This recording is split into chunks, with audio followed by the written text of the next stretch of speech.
So here we are. We're live on LinkedIn. Welcome, Elaine. How are you doing? Good, thank you. I'm good. Yeah. Yeah, enjoying the sunshine. Good. What's So left of it? for everybody watching, this is Elaine's first time doing anything like this. It So is. I'm very grateful and privileged that you're doing it with me. That's wonderful to know. So just to get us started, why don't you tell us, Elaine, who is Elaine Morris? What do we need to know? What do you need to know? Well, firstly, I am a management leadership coach, and my background is also market research. So I set up a business a couple of years ago, mainly to follow my passion in coaching, something I really enjoyed when I was employed, having a team, really nurturing that. So it felt like the right move forward for me to step into. So the big unknown of having your own business, which has been a real learning curve, and love it. I'm married and I have a little girl who is 7.5, who definitely keeps me on my toes. She's probably a leader of the future, I think, because she likes to think she is anyway. That's fantastic. I love that. It's a wonderful age, isn't it, when they start to kind of like emerge from themselves and My they little start to. protege, Fantastic. as she calls herself. And so, obviously, we're both coaches, and the reason that we're having this conversation at all is because recently we had a catch up, didn't we? And we started to explore this idea of whether or how gender might matter in coaching, and it's something that we've both sort of accidentally begun to explore. So I'd love to know a bit more about you. So you've got a coaching program, haven't you, which is aimed at women? Is that right? I'd love to know more about that. Okay, so yeah, I coach men and women, but last year I fell into a conversation with a couple of ladies at a network meeting, and they were describing just how they were feeling around, having their own businesses and the challenges, sort of in their middle age. They sort of brought up children, and they were really struggling to find their place. And actually, that conversation was just a catalyst, really. It was a series of conversations I'd been having, very similar conversations with women in my network, with friends, and with my clients that I was coaching. So I just thought, do you know what? I'd really like to help more women in these. There's a lot of things I've been through in my life that I understand where they're coming from and what they're saying. So I decided on a whim to set up a women's coaching program as a pilot. It was never only ever going to be women. It was just a pilot scheme to bring a group of ladies together to just share some of their challenges and try and help them.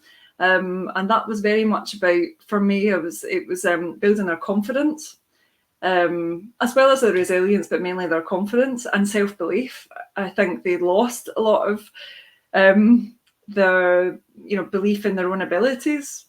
And I could see that from, they were talking to me about how the incredible careers that they'd had, the businesses that they've built, which takes guts to walk away from an employed job and build a business, start a business. And there was just, something I thought, you've got so much to give here, and yet you're really devaluing yourself. So the program was that I don't believe that you can sort of go to a half a day or a 1 day workshop and suddenly you'll become confident or resilient or any of these things. So that's why it was important to me to, let's build this from the ground up. Let's go back to basics and really explore what your strengths are, what your values are, what your motivations are, to really kind of allow them to start to believe in themselves again and believe in their strengths and really get that confidence, but in a sustainable way. So I decided to piloted it. And a few women came on board to test it with me, and it was phenomenal from day one. Everything I do goes back to health and well-being. Is underlying, is about mental health. I have experienced burnout in my life. I understand a lot of how a lot of different influences can really impact on your life. and not just work. So we kicked off. So that was my program. We have 4 sessions. I have a one-to-one with each individual at the beginning and the end. And the first session's always kicked off in the forest, in forest school, because it's about getting outdoors. It's about being mindful of the importance of having time out, and just being somewhere where you can just be quiet and think, but at the same time understand that you're not alone by the people that are also on the course that you make. And that's been really powerful. When we talk about at the end, what do you need? And these women just they realise that they are not alone in the challenges that they face. And so we've continued on that journey together, bringing all the cohorts together of women to build networks, to build that support for each other, and to continue really kind of reminding people to keep believing, keep feeling empowered, because if you're empowered yourself, you spread that empowerment to other people. Really important for managers and leaders and business owners particularly. Sorry, that was a very long rant to say how did the program start out, and that's where we began. So yeah, it's been great. Yeah. I seem to have lost sound from you, Stephen. I don't know if you can hear me. Sorry, that's my fault. Oh, you're back. Yeah, it's my fault for pressing the mute button. I was trying to lip talking there, but no, sorry, it's just entirely my fault. When I trained, and I've gone back and checked with some other coaches, I don't remember the gender of the client ever being part of the conversation. Was that your experience as well when you were training? Sorry, repeat the last bit, Stephen. Sorry. So was your experience the same when you were training, that it was kind of like blind to gender? You just coached the person. There wasn't any discussion of, are they male? Are they female? Is that different? No, not right. The place that I'm at with it now is I do coach men. And as I said earlier, it was never the intention that it just would be for women. It was just a trial. And with the men that I do coach, they have similar challenges. So, I think for me, at the end of the day, it's all about rapport that you create, and that empathy, and, and the relationship that you build with the client. However, I guess my conversation with you is just around that hesitance, really, is like, the women who have come to my program have been very open, open with each other, open with me. And the question in the back of my mind was, even I have a relationship and openness with one-on-one with clients, with male clients, would they feel comfortable in a group situation with me leading that? So, yeah. Yeah. I think what I've discovered, so for people watching, if they don't know, recently I've started to explore, are there any additional things that men need? Is there anything, because I coach men and women as well, but I've started to wonder, is there anything that men, and it's the same for me, in people in midlife mostly, and I've found a few things that I do think are different. Mm-hmm. Do you find the same with women? Are there any specific challenges that women have? Yeah, I think there's a if I take it from this angle, the women that tend to come on my programs, and this is not exclusively, but mostly, are between sort of the ages of 30, 55, more like kind of 40 to 55. And of course, when we hit that age, we hit, dare I say it, perimenopause and menopause. And we have a comfortable, whilst it doesn't dominate the conversation at all, in fact, we don't really talk about it a great deal, but there is a level of understanding around brain fog. When we talk about things and we talk about our confidence, our levels of confidence, there's a lot of things that's driven by that, by perimenopause, by menopause, but also this kind of, the feeling around, doing it all, that being a great mum and the natural things, and I don't mean that men don't do this at all. It's just that natural getting everything done, doing everything mentally, taking note of all of these, paying school fees, booking into clubs, do all of these things. It's just, kind of, and trying to be phenomenal at their job, or run a business. So I'd say they're probably the things that we might talk about or discuss.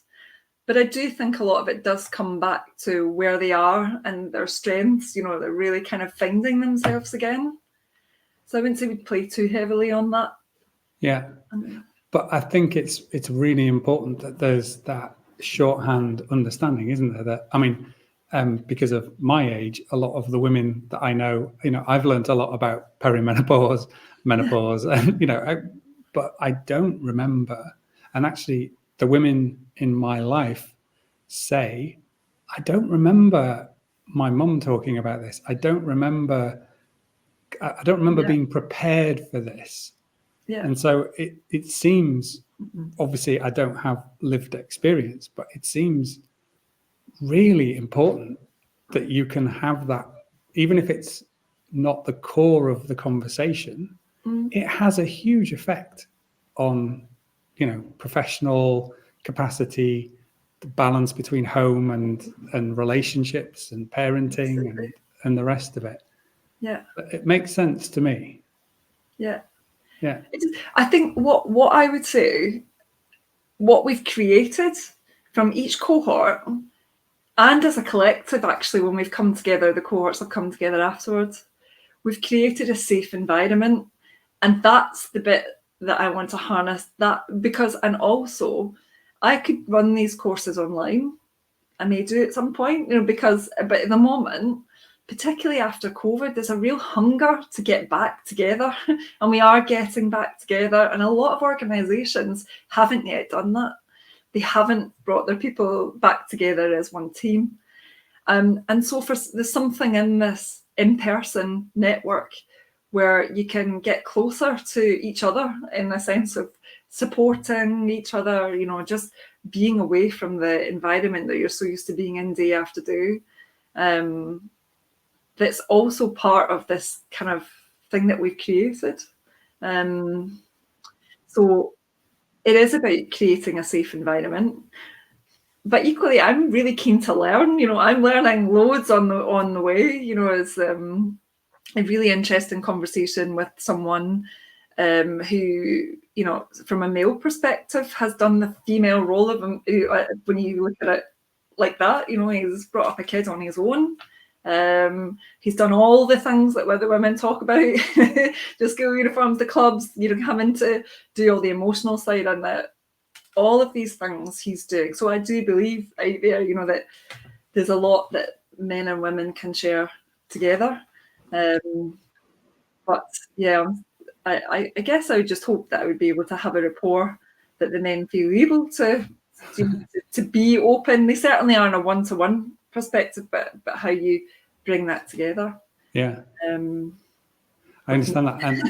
And from part of the reason I'm interested in these matters is that I was a single parent for a few years of 2 primary school aged children. I'm not any longer.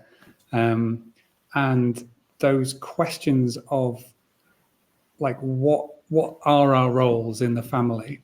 So I think where I'm coming at this now is, for a long time, I believed that our journey together in society was to ignore the differences between men and women, the male experience and the female experience, and that we were trying to all take all of the roles all of the time. And I increasingly think that's not realistic. And it is helpful for men to have a conversation about what it means to be a useful man in 2024, and that's actually a different conversation. I don't know. How do you think about that? Yeah, I agree. I think there's a lot of conversation around women in business. A lot of resources coming out now to support women, to really encourage them to have their own businesses and be entrepreneurial and all of those things. And it has been talked about in my network often about how men feel with all of this and where their place is. And also when you take from their perspective, I quite believe, dealing with a hormonal woman in the house, it's no mean feat, is it? Let's face it. Come on, guys. We can be incredibly short-tempered, moody, certainly mood swings, and our body's changing, and which we're just put on this middle-aged spread. We're having HRT, all of these things that I feel it's an opportunity for men's perspective on how they feel about all of this, because I'm sure it must affect them too. But the other thing I really feel is from a society point of view is that it doesn't matter who you are, the pressures and demands on individuals is so much more than it ever was. So much worse since COVID as well. That I'm not surprised there are so many people who just need help. They just need to help to navigate their way through the daily grind, through life, through putting in boundaries, because social media means that, are we ever really switched off? Yeah, I find it hard to switch off. You always have to be seen to perform, to have something to say, particularly in a professional capacity. So therefore, you've got your job to do, increased demands, probably manage, lead a team. What's the strategy? And then you've got to be seen on social media as well. There's a lot going on, and men are parents too. They have a lot of juggling to do. Yeah, outside of work. Absolutely. I think as well, for really good reasons, in the last 40 years, we've tried to create opportunities for women to work in whatever role they want. And I know we haven't got there. I'm not naive. We haven't succeeded yet. But we haven't had a conversation really about what do men, how should men show up in the workplace. And there's an interesting time that we're living through now, I think, where you see it in mental health rates of men, particularly in middle age, and severe mental health problems. And I think that's like the tip of an iceberg, where men don't really, a lot of men are not quite sure how to live a good life without losing their maleness. And I see the responsibility for that conversation sits with men. We've not talked about it. We haven't said, this is how it feels. This is what I want, or this is what my needs are. So that's part of the reason why I have started to talk about these things. Yeah. Because I realized I hadn't, and my friends didn't, and my colleagues don't. But I'll just say one more thing, is that what I've realized is that women are very supportive of this. 99% of women listen to the kinds of things that you've said and I've said here and go, yes, we need this conversation. I don't know, what are your observations? I mean, what coaching does is it brings awareness. And I would say, and I'm not embarrassed to do this, but I had an incredibly tough time. I had multiple miscarriages. I was working, I was studying for my coaching qualification, which was a lot harder than I expected it to be in terms of the time it would take and the effort and all of those things.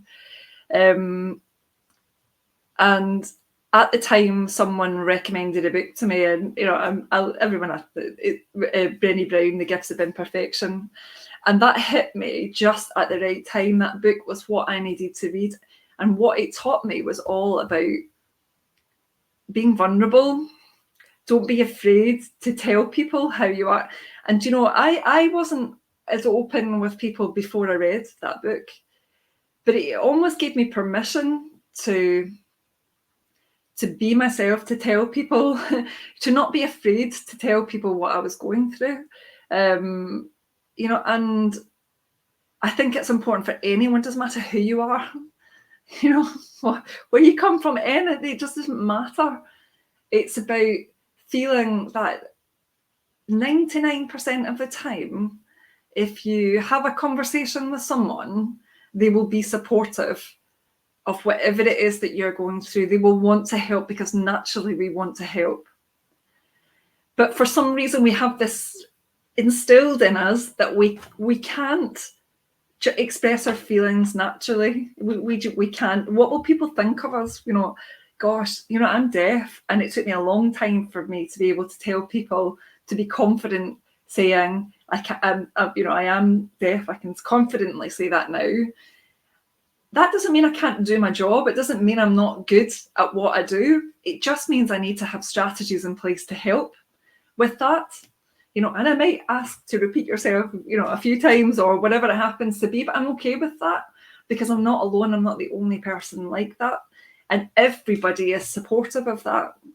It's a shift in mindset, and I think that's why, I'm a big believer in, it's not easy to talk, but when you find that release of someone or something giving you permission to talk, to be open, then that's a good bit. And if you're a manager or a leader, even better, because we talk about authentic leadership. And I think I'm not so keen on the words anymore, because I just hear it all the time as you become, you hear this, but it's so true. It's like if you are closed, if you don't share, if you don't, are open to what's going on around you, then how do you expect other people to be open with you when they need something? They're not. Yeah. So I 100% support all of the things that you've said. And what I've realized so recently I've been, surveying men in my network in relation to some work that I'm doing. And one of the questions that has got the most feedback is, do you feel that people listen when you speak about being vulnerable? When you show vulnerability. And the vast majority of men, and we're talking professional men, relatively senior, in midlife, say, no, people don't listen to me. I'm not allowed to be vulnerable. Mm-hmm. And I think there's a catch-22. In a work environment, Stephen? In a work environment specifically, right. Yes. What they say is that you are expected to have the answers above a certain level. And if you show vulnerability, you get, one person said to me, he said, you get an HR version of man up. Right. Okay. Which that was very specific, but others have said similar things. Now, I think the catch-22 is, if you don't do it and you don't practice it, you probably maybe are not actually sharing quite as clearly as you think you are. Mm-hmm. And then the other thing is, I think a lot of men are socialized not to, they think it's unmasculine, or we think it's not masculine to show weakness or vulnerability. And that's a difficult thing to overcome. I don't know. How do you think about that? So I find that I do find that sad, that is, but I think things will change. I think things have to change, and I'll tell you why. Because the younger generation coming through now, They learn by coaching and not by teaching. That's what they're looking for. They are looking to organisations to what benefits are you going to? It's not about cash benefits. What are you going to do for me? How are you going to support my development? How are you going to support my needs for me as an individual? And that's health and well-being as well. Absolutely, because and so what I do in the program is not just look at strengths, your strengths and your motivations, but we also talk about values. And some people find that quite difficult to distinguish between strengths and values. But for me, it's really important, because what happens is most of the time you're in an organization and you're not happy, where your values conflict. So that's why it's so important to talk about what are your values, what's important to you, because if your values are different from the organization or from your friendship groups or your family, that's where conflict happens, and that's what leads to burnout. So my answer to that I would be, seriously thinking whether or not the organization is a right fit for your values and what you need. But it will come. I think culturally, businesses will have to adapt and change. They have to consider the culture of their organization and how empowering and inclusive it actually is for individuals. Yeah, absolutely. To allow them to be who they are. Yeah, I agree. And I think something that you said earlier as well is that COVID has made a big shift that we're still dealing with in organizations and as individuals. I think the questions we asked ourselves in 2020 are not resolved for a lot of people, a lot of teams, a lot of attitudes. We sent everybody into hybrid working without designing hybrid workplaces properly, and culturally it should be different. I think it's so wise what you say, and I think you're correct as well that for modern workplaces, ways of working and navigating the world, it has to be a coaching approach. It has to be, because directive ways of leading just can't work in most places. Yeah. And here's the thing, just to touch on, you were talking about hybrid working. I had an interesting conversation with a friend not so long ago about exactly that. And this is why we talk about strengths, but it's not just, if you're a manager or a leader in an organization, it's not just about identifying your strengths, it's the strengths of your team.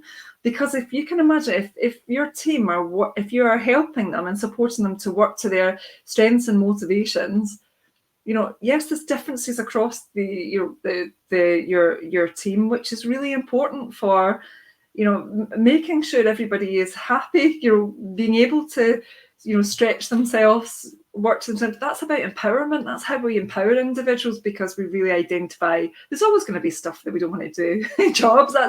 But if most of the time, if they know that they're working towards something and they're supported, it's really important. But things like, it's through having those conversations with your team and understanding their strengths and values, it's also important to understand what they need, because hybrid working might not be right for them, but there might be another solution, another benefit that is going to be better for them.